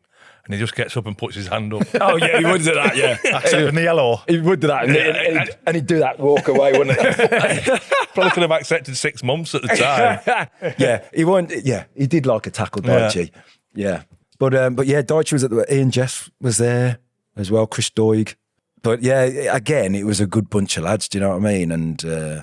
And I love being at Northampton as well, because I'd pretty much gone from there up to there and then finished there. Yeah. Do you know what I mean? But I loved it because we achieved something, and got the club promoted in the end. So it was brilliant. What happens when you're an experienced pro, but yet you're a born entertainment manager? Are you still adopting that role in the Northampton dressing room? Kind of, yeah. Because we had a few Christmas parties that we organised. Well, like me and Daichi and Ian Jess organised, and it was fancy dress. I ended up spending the night in a prison cell, the one Christmas do. What did you go out as a robber?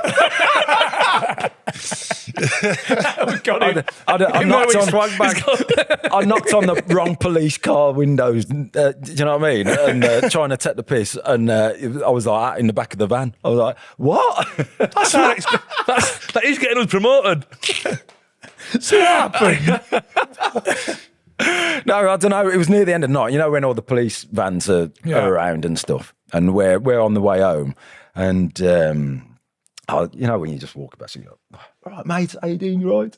And I just picked on the wrong one person, who had a bit of an attitude. And just to paint a picture, what fancy dress have you got? Oh, what did I go as? I think I was a superhero. It's a big scalp for a copper, that, isn't it? Yeah, went to super that night. Finally got the Joker. I think, was it Spider-Man or something? Do you know, I can't remember that either. But I just remember, and the way down the window, and so it was one of those. Move along. I was like, you know, who's pissed in your pocket? That's all I said. And then it was one of them, back of the van. And see you next morning, lads. Was there a minute where you've sat in the back of the car dressed as Spider-Man thinking, I'm fucking What am I doing? 35-year-old, man. At my age as well. Taking your gloves off and that off. yeah. Putting your webs on the floor.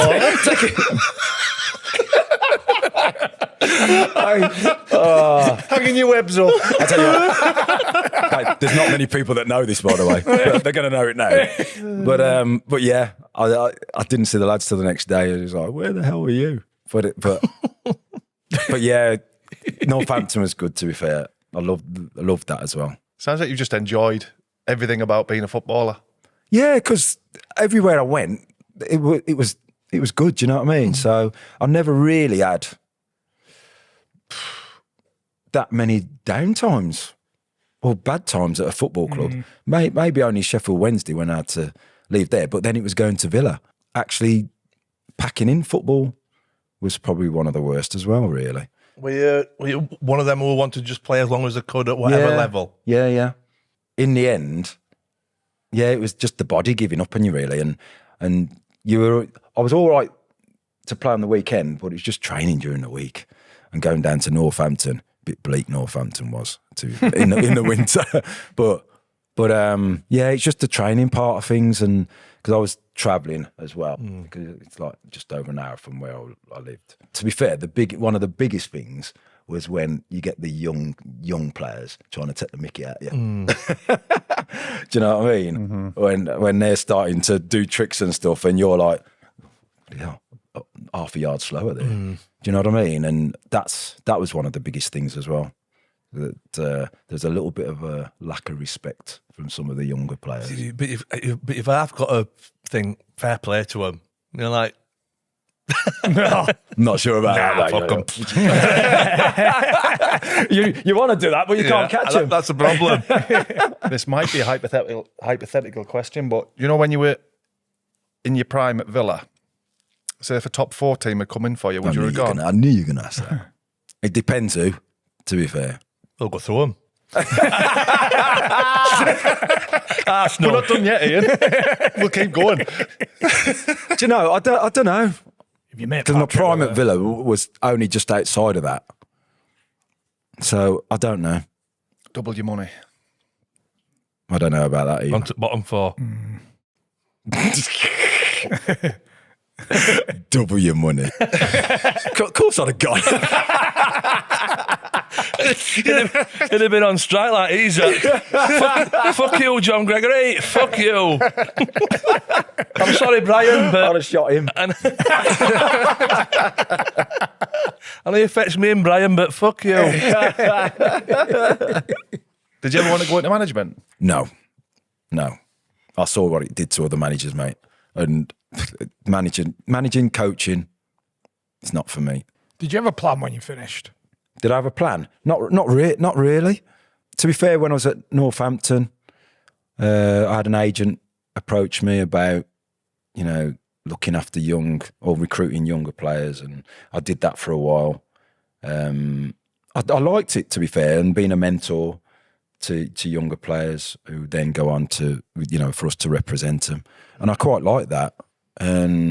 But then, as it went on, starting to actually look after players, there was no loyalty from players, especially. Yeah. And clubs as well. It's a dark world, isn't it? Being an agent and working in that world. There's transfer windows. You can imagine what's happening behind the scenes. But I saw some of that firsthand, not just from clubs but from players as well. And I grew not to like it. So then, I started to sort of build my own businesses instead. Did I say something about some headphones? I only saw it today. Have you got your own headphone company? Yeah, I've got my own headphone brand. It just so happens I've got some here. I've just bloody bought some. See then what you've got in your ear, mate? Got Those are the ones. Yeah, these are them. What they're called? It's IT7 audio. If you give us one each, then we won't cut that bit out there. The battery's brilliant. There's 100% still on these. I can arrange for you to have some, lads, if you want. But why? But yeah, to be fair, it's probably over 10 years I've been doing that now. But I literally had, it's Villa connection again. It's guys who are Villa fans that were manufacturers in different headphones and earphones and stuff. And I was with Villa on an ambassadorial role in Hong Kong. And these guys go to Hong Kong to source products and everything, had an office out there and whatnot. And we did an event in Hong Kong, and these guys came along to him. We were just chatting over a few Jaeger bombs. and that's the truth. and I said, what do you think to starting a headphone brand? That sounds like the conversation after 6 or 7 Jaeger bombs. Yeah. It was. Yeah, we'll have a... mate. Yeah, go on then. Look it, line them up. It'll be out till Christmas. Yeah, just still toppling over. By the time that Barry Jaeger bombs is done, they'll be in production. But yeah, they said, do you want to start? And we had a chat when we got back, and we started the brand and patented it and everything. So it's out there on Amazon.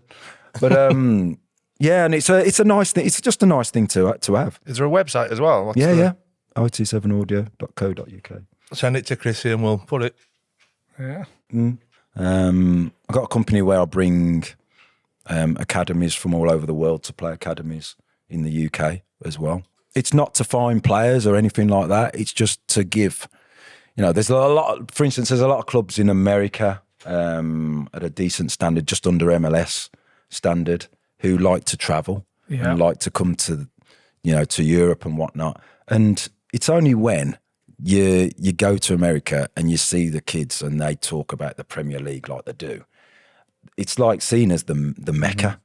And so we give them the opportunity to come over and see it all and to play against your Liverpools and your Man Uniteds and your Man Cities. That's class for the young pup. Yeah, it's brilliant. It's brilliant. So, we've had tournaments at St George's Park and Liverpool's won. We got the next one at Derby County as well. So, last one from me. Would you rather be a Premier League footballer now and get the money, or a Premier League footballer when you were there and made good money but enjoyed your life as well? Back then. Yeah. Not change it? No, because there's no way you could live your life like that then now. And I like to go and enjoy myself and, without somebody taking a picture or bloody video. And unless you know what I mean? Unless you're on a table in a pub in Paris. Yeah, when it's under your terms, yeah. Get your phones out. We're going to have a quick break with a message from one company. Who would you like it to be? I think I'd like it to be NordVPN, please. Yeah, well, if that's all right with you two. It's your lucky day. Is it? Oh. Brilliant. Our favourites, NordVPN. If you're not using it, what are you doing? Tell you what, it is good for as well now with these new laws. Don't you, I know. I know what you're on about, John. Oh. The new restrictions on age verification and all that for certain sites. Right. What I do, bouncer to Colombia, job done. Well, if you don't know what NordVPN is, you can bounce your location to anywhere in the world. Perfect for watching sports abroad or watching abroad sports over here. Yep. One thing that I was wondering, is the security still watertight? Is it? Bank details, everything's still firmly under secured. Lock and key. Extra protection for all your bank details and everything else associated. All you do, switch on your NordVPN. Happy days. I think there's just one more question for me, but have we got a bit of an offer or? Have we got an offer? All you're going to do is click that link in the description and you get a heavy discount and a 30-day money-back guarantee. I've not stopped using it. I've been using it for 3, 4 years now. Same. Yeah. I'll be using it a Cheaper lot flights. bloody more than what I used to. Mark my words. So yeah, the link's in the description. Get yourself that heavy discount and a 30-day money back guarantee with NordVPN. What does me about football these days, you don't know what kind of personalities players have got because you're not allowed to, are you? They're all robots. Yeah, aren't they? yeah. But and they're probably not when you get to know them. Yeah. But they're not allowed to get the personality. Like bloody Jack. I was just going to say that. Like my old mate Jack Grealish, and he's so misunderstood. He's the nicest guy you'd ever meet, who just likes to have a good time with his mates, and he gets a raw deal. I mean, Dunno. if I won the treble, I think I'd go out every night for a month and all. But you're not allowed to do that now, are you? Never For fucking some had a play, reason. never kicked a ball, really, since, did he, for Man City? It's unreal. Well, then And so I know you say like some of them probably have got personalities behind the scenes, but I think a lot of them they'll evolve to not have personalities because they can't. yeah, exactly. And that's The what I'm saying. personality will never come out. And that's what I'm saying. That's Which is sad. sad. It is sad. But yeah, to answer your question, give me back then all day long. I love it when them videos get released of them pissed up. Did you see me? Oasis? Somebody had collared him. Was like, I love City, I do. He was absolutely steaming. But why shouldn't he be? I know. Yeah. Brilliant. That's the thing, you can't be just a normal person. No. You know what I Yeah. mean? The man in the street gets pissed every other week, doesn't he? And, end of the, Friday, you're out. That's what, because I used to be like that myself. Friday, lads, where are we going tonight? Do you know what I mean? And this is when I'm playing on a Saturday as well, non-league. We used to be out on a Friday, and that's what you do as a working person. It's what you work for, isn't it? To have a good time. And There's no reason you're just not because you play allowed to football, anymore. you're still working all week, aren't you? Yeah. If there's an impromptu all day tomorrow, who are you ringing from all the players that you played with? Give us 3. Mark Draper, Tommy Johnson. Can't be David, innit? No. He's just opening doors. Bit fucking David. Feeding off his knockdowns as well. There's a few of them numbers, David. Give me them last 2 numbers, please, David. Who else? I'd probably say Des Walker. Des Walker, because he looked after me. He used to come out to train. A cup of coffee. And a fag. He'd come out, finish his coffee, chuck his coffee, and then train. Nuts, mate. It's Honestly, mad that he were like nuts. one of the best centre halves. Yeah, I Rolls know. Royce. I know. When I got to Wednesday, I was like, "You smoke?" He was Honestly. rapid, wasn't he? Wasn't he? Yeah. Never beat Des Walker. Yeah. What were the And it's snub? funny, like, there's loads of lads that had a good old chuff. It's mad. Chuff, I love that word. I saw one on It's Instagram. mad, but like when you go into football, you think, oh yeah, everyone's clean living and this, that, and the other. And it's like it was the bloody opposite when I think it was when a lot of the foreigners came over, weren't it? Yeah. Foreign, like the English lads would get pissed and have a kebab, and the foreigners would sit with a coffee and a fag. or a red wine and And the a old Marlborough Light. snooze. Yeah, that's Yeah. good stuff. You're a Guinness man. I do now, yeah. I do now. When I went to Villa, we had loads of Irish players, and just Ray Houghton, well, adopted Irish anyway. Ray Houghton, Andy Townsend, Steve Staunton, Paul McGrath, there were loads. So sometimes we'd play on a Saturday, get a flight, go over to Dublin, and have a couple of nights in Dublin, and then come back to training on the Monday morning. Early flight, the old Early flight eyeball flight. straight to training on a Monday morning. So like Dublin was just off the scale. class, innit? Off the scale. Especially when you're a Villa player then. You're either Villa, Man United or Liverpool then. You just And you're out with it Irish. was unbelievable. And yeah, so we just hopped on a flight and went out there and just had a great night, or a couple of great nights, and come back on Monday.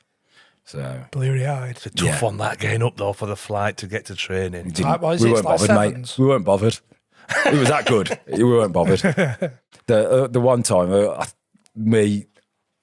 it Charlo? Drapes, definitely Drapes. I said that we're talking about money pennies earlier. They used to have these one-off parties in like they'd hire a stately home out and just have these like raves.